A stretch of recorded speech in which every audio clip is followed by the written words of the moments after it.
it's time for more Uber Grace. And I wanted to share something with you from Corinthians, 2 Corinthians chapter 5, where Paul says that he don't look at anybody anymore according to the flesh. We only see them according to the Spirit. We only see people now as what Christ has done for them. Okay? Now Christ has forgiven everybody. He has saved everybody. He has filled everybody. The Spirit of God has fallen upon all flesh, everybody. Okay?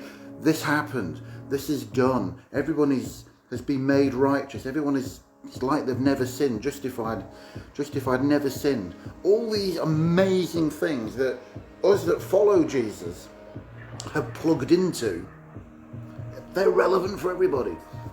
So I don't look at people anymore as if they're like, oh, you're one of them. No. You're a child of God and you're full of God. You need to be filled with the Spirit. You need to plug yourself into what God has done for you in your life. But actually,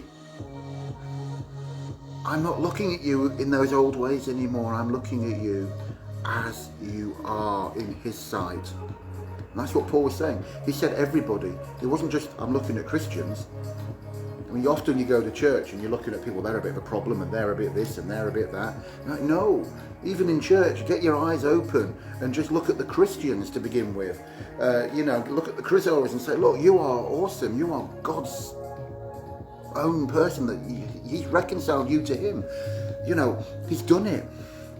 He's done it. And looking at them in that way is so much better than the way we normally look at people. Everyone's precious. Everyone is sacred and holy. Everybody is one in Him. And to look at them in that way is actually what Paul is saying. We regard, we perceive, we understand, we know everyone according to the Spirit, not according to the flesh. He actually uses an example. So we used to see Jesus according to the flesh, but now we don't see Him that way. Well, actually, a lot of people do. Many, many Christians are expecting Him to return in the flesh. Paul says, no, we don't see Him like that anymore. And yet the church is waiting for Him to come back in the flesh. Bizarre. But there you go. This is what religious thinking does to you. No, we don't see Jesus anymore. It says He's a life-giving Spirit. He's in the heavenly realm. He's in the spirit realm. And He is one Spirit with the Father. But He's also one Spirit with us, Corinthians says. This is Paul of Tarsus teaching us so much more beyond what the humanistic things that we have created as Christianity.